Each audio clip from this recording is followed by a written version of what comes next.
automātiski. Nav nozīmes arī var robā palikt, kad startē, jo nav jau stēja. Jā, viss ir mašīna pietotējas, ja viņi pīkstēja. Jā.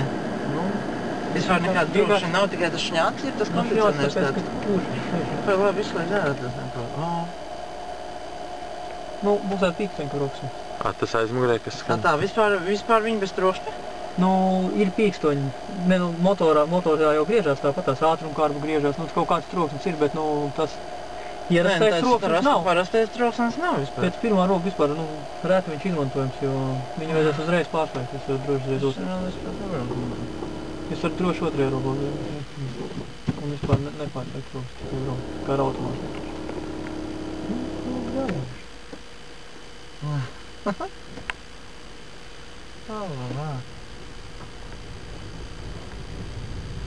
Nē, tur jau jāpašaujies.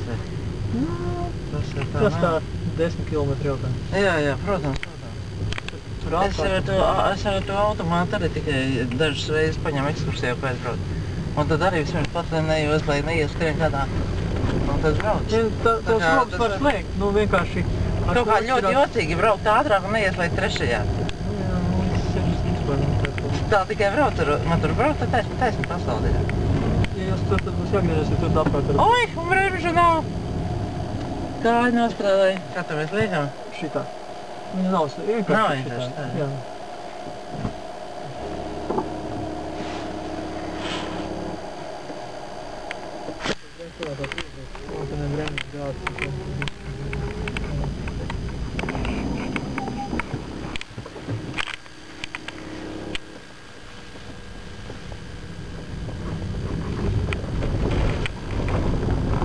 Un kāda sajūta ir?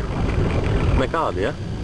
Labi, nu kā, tāda šausmīgi maija pirmkārt klusts, es nedzirdu, ka viņi vispār strādā. Tas ļoti nepierasta tā. Es nedzirdu, ka viņi strādā, līdz ar to man tāda īsta nav kontrola par to vispār, kas notiek. Nu tādā veidā.